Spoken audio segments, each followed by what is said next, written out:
Yankee Doodle went to town riding on a pony, stuck a feather in his hat, and called it macaroni. I'm sure you're familiar with this Revolutionary War song, but you might not have thought about what the words of it actually mean. Yankee, Doodle, macaroni.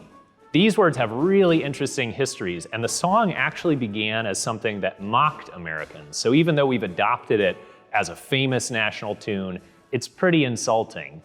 Yankee was a pretty new word in the 1770s, maybe only 20 years old, perhaps derived from a Dutch word for John, used in New England to refer to people from that region. Doodle was much older. It had been used in Europe to mean a fool for centuries. Yankee Doodle, a foolish person from New England. Macaroni has the best history of all. We know it as the shape of a pasta noodle, macaroni and cheese. But in the 1770s, it had a much broader meaning.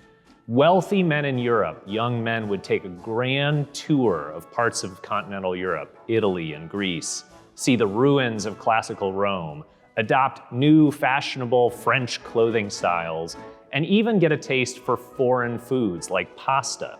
Thomas Jefferson is sometimes credited for introducing macaroni to America, but it was actually the work of people like James Hemings, an enslaved cook who traveled with Jefferson to Europe, who brought this food back, prepared it in Jefferson's kitchens, and served it to people who had never tasted macaroni and cheese before.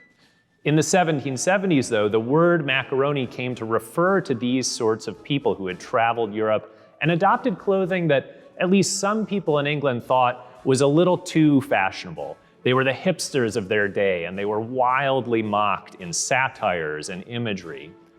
So in the song, when Yankee Doodle goes to town, puts a feather in his cap, he thinks all it takes to become a fashionable, fashion-forward person is to stick a feather in his cap. That part of the song was a further bit of mockery against Americans who didn't understand what fashion even meant.